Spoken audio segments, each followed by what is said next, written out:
Bismillahirrahmanirrahim. Assalamualaikum warahmatullahi wabarakatuh. Waalaikumsalam warahmatullahi wabarakatuh. Apa kabar? Saya sehat.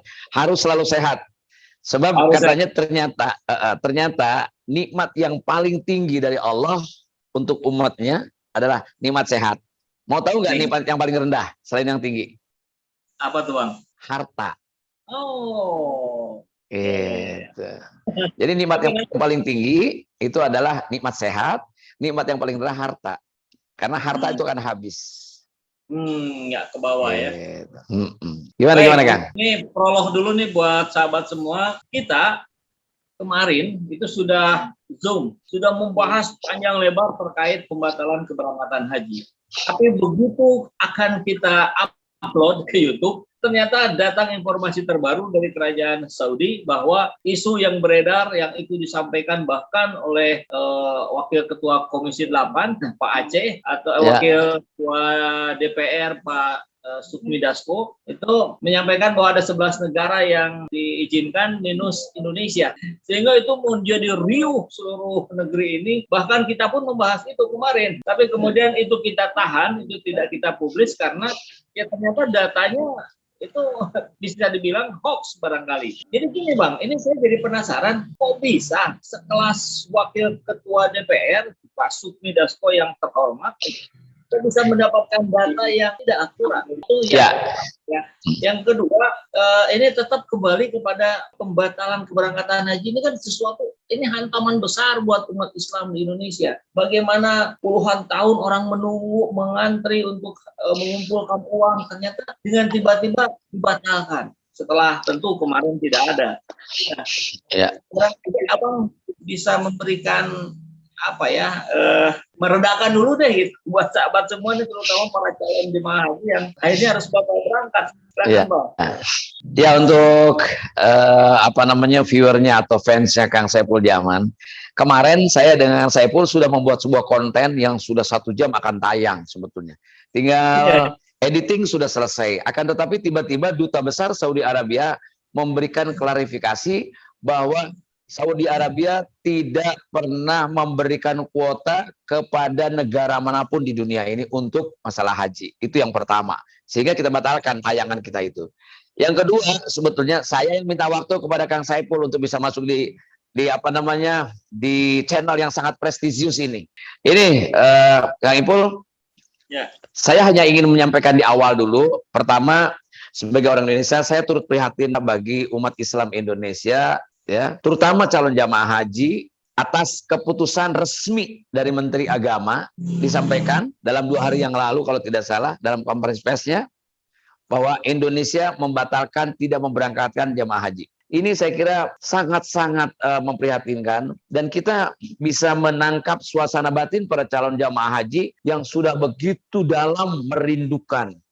Semakin terinternalisasi keimanan Bapak Ibu sekalian, emosional sudah ada, lalu di dalam bayangan, dalam hati, dalam benak segala macam bahwa ingin melihat Baitullah, bagaimana bersujud di depan Ka'bah, munajat di tempat-tempat yang makbul, di Multazam, di Raudhah, dan di tempat-tempat yang lainnya seperti Hijr Ismail, Makam Ibrahim dan sebagainya, atau mungkin antara Safa dan Marwah. Semua sudah merindukan itu. Kok gagal lagi? Ada 2 hal sebetulnya. Yang tadi Kang Ipul sampaikan, saya hanya ingin menyampaikan turut prihatin dan tidak ada pilihan kata kecuali ibu-ibu semoga diberikan kekuatan, bapak-bapak juga diberikan kekuatan Allah Subhanahu wa taala dalam menerima cobaan ini. Kemudian juga semua calon jamaah haji diberikan kesabaran dan insya Allah kalau melihat kisah-kisah zaman Rasulullah, kendati pun hari ini tidak berangkat haji, tapi niatnya sudah melaksanakan kewajiban, sudah bayar, maka insya Allah menjadi haji mabrur angkatan 2021 ini. Karena niatnya sudah memang berhaji. Nah, jadi kita doakan itu, semoga ibu-ibu, bapak-bapak diberikan kekuatan ya. Jadi layaklah kita memanggil Pak Haji atau Bu Haji bagi bapak-bapak yang ikhlas tentunya, yang menerima secara qanaah tidak diberangkatkan tahun ini, ya. Dan ketidak diberangkatan ini resmi disampaikan oleh Menteri Agama, ya, di dalam konferensi persnya. Nah untuk itu saya kira itu clear ya Kang Ipul ya. Nah sekarang saya bergeser ke pembukaan atau prolognya Kang Ipul tadi. Seorang Dasko Sufmi Ahmad kalau tidak salah ya, pokoknya Pak Dasko lah, Wakil Ketua DPR. Ya. Kemudian ada juga yang dari pimpinan komisi berapa itu dari Pak Aceh Sajili itu dari 8, komisi 8. Nah, kedua tokoh nasional ini menyampaikan bahwa itu yang memicu hati panas kita. Kenapa? Mereka, bapak-bapak yang terhormat ini mengatakan bahwa 11 negara sudah mendapatkan kuota. Kita tidak atau belum sampai diputuskannya oleh Menteri Pembatalan. Ini kan sesuatu yang menghebohkan. Walaupun pada akhirnya ditenggarai atas dasar pernyataan atau klarifikasi duta besar ya Mr. Asem itu, duta besar Saudi Arabia untuk Indonesia, bahwa tidak ada satupun negara yang mendapatkan kuota. Artinya tokoh-tokoh besar itu, pimpinan DPR dan pimpinan komisi itu mendapatkan data sekunder, dalam tanda kutip data hoax gitu. Apa betul sih sekelas mereka harus mendapatkan data hoax? Kalau kita usut-usut memang berita itu konon kabarnya dari Reuters ya sumbernya, dan juga dilansir oleh beberapa media di nasional ini. Jadi dengan demikian, kalau kita tidak percaya pada media resmi konvensional, baik itu online maupun konvensional, ini agak terus kita mau percaya pada media apa lagi? Saya kira di sisi lain saya juga tidak bisa menyalahkan Pak Dasko atau Pak Aceh, karena pasti beliau pun melalui stafnya pasti mengadopsi atau mengquote dari pernyataan media yang resmi, kan begitu? Ya. Akan tetapi tiba-tiba datang info yang terbaru dari duta besar, itu kan teranulir betul semua pernyataan itu menjadi hoax. Ya. Nah, ini juga perlu diselidiki oleh kita. Kenapa gitu? Nah, seandainya apabila benar yang disampaikan oleh Pak Dasko dan Pak Aceh bahwa 11 negara sudah mendapatkan kuota sementara Indonesia belum, sampai disampaikannya pernyataan menteri tersebut, itu sesuatu yang memiliki implikasi tidak sederhana. Seandainya loh ya, seandainya, karena tapi tetap kita boleh bahas. Tapi ini kan seandainya benar, karena bagaimanapun juga reputasi kedua tokoh ini harus dipertahankan dan harus dijelaskan oleh mereka. Data dari mana ini? Gitu loh. Pak Dasko dan Pak Aceh dapat informasi dari mana? Saya dan Pak Kang Saipul juga baca di media formal. Tapi kita kan belum untungnya, ya kan? Ya. Nah, kalau itu hoax berarti kan mempermalukan Pak Dasko dan Pak Aceh juga. Tapi seandainya memang benar, implikasinya tinggi. Pertama apa? Pertama, Indonesia sangat tidak berharga di mata internasional, terutama Saudi Arabia. Kok yang 11 negara tanpa memiliki simbol-simbol Islam seperti Amerika, Jepang, Eropa, hanya Turki. Turki pun sekuler, bukan negara Islam. Afghanistan oke. Artinya, kok Indonesia yang berpenduduk umat Islam tertinggi, terbesar di dunia, tidak mendapatkan kuota? Kalau seandainya benar berita itu, ada apa? Terkucil dalam dunia internasional, terutama Islam. Lalu itu menunjukkan kekalahan diplomatik menurut saya. Kekalahan diplomasi bangsa kita terhadap apa? Dalam pergaulan internasional. Artinya sangat pas mungkin presiden kita kan jarang mau memenuhi undangan-undangan di PBB atau perhelatan internasional kan jarang sekali. Nah, saya khawatir ini dipandang oleh negara-negara lain, kita bukan sebuah negara yang besar. Kemudian di sisi lain itu, selain tadi pergaulan internasional, kemudian juga kekalahan diplomasi, ya kan? Lalu apakah kita masih bisa membusungkan dada bahwa kita adalah umat Islam yang terbesar di dunia dalam satu negara ini, walaupun bukan negara Islam gitu. Kemudian, Kang Ipul, ya, Bang, kalau lihat dari sisi politik ya, sebetulnya kan Saudi Arabia kan happy loh dengan Indonesia, mesra loh dari zaman ke zaman, ya kan? Devisa negara Saudi Arabia dalam konteks haji itu terbesar didapatkan dari Indonesia loh. Karena apa? Jumlah kuota tertinggi sampai 250.000 seluruh dunia, paling gede Indonesia, paling tinggi Indonesia, paling besar, paling banyak.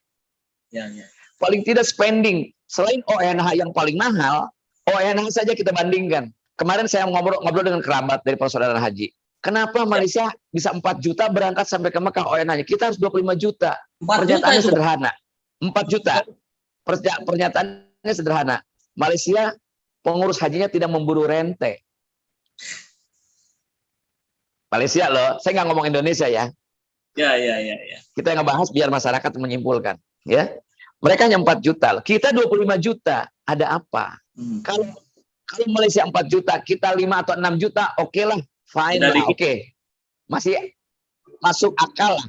Tapi kalau dari 4 juta ke 25 juta, rasanya kita mesti ngitung nih, matematika kita mesti ulangan lagi nih. Gitu. Apa sih gitu loh. Ya kan? Ini perlu nih. Ini momentum menurut saya. momentum yang paling baik untuk bisa mengkoreksi kita, gitu, ya kan? Mengkoreksi ke depannya. Jangan ada hengki-pengki, semuanya kekuatan kekuasaan, baik itu partai politik, dalam hal ini DPR maupun pemerintah sebagai eksekutif, tidak lagi bahwa jamaah haji menjadi lahan subur untuk mencari rente itu. Itu menjadi penting gitu ya. Kita tidak ada tudingan, tidak ada. Tapi artinya, perlu Bang, kita berarti, koreksi. Kenapa kan? Ya. Nah, artinya kalau begitu rasanya ini menjadi momentum yang tepat ya untuk negeri ini, pemerintah terutama untuk memperbaiki sistem pengelolaan haji. Apalagi terkait dengan dana-dana yang seperti Abang barusan sampaikan. Kalau memang ternyata ada dana-dana siluman yang nggak jelas kan, itu kemudian diperbaiki oleh pemerintahan hari ini, saya kira ini akan menjadi warisan terbaik di pemerintahan Pak Jokowi. Sama sekali kita tidak seuzon atau apalagi menuduh ya, tidak sama sekali. Hanya dari logika saja gitu. Kalau Malaysia ON hanya 4 juta misalnya, kita 25 juta, apa sih perbedaan? Gitu. Dan mereka ternyata Malaysia itu disubsidi oleh dana haji. Dana haji yang dikelola dengan profesional dan menghasilkan sisa hasil usaha, boleh dibilang keuntungan.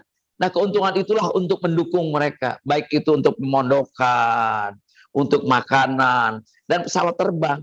Sehingga pesawat terbangnya itu disubsidi, tidak mengganggu keuntungan dan kerugian maskapai, tapi tetap dananya tidak dikeluarkan oleh jamaah haji secara personal, oleh lembaga, yang dimana lembaga tersebut secara profesional mengurus dana haji. Kalau sekarang kita kan mau tanya dana haji ada di mana saja, kan kita belum tentu tahu secara transparan misalnya. Nah, oke. Tadi yang seandai-andai itu takutnya dipotong oleh yang iseng, video kita takutnya dipotong gitu ya. Itu seandainya memang terjadi seperti apa yang disampaikan Pak Dasko dan Pak Aceh.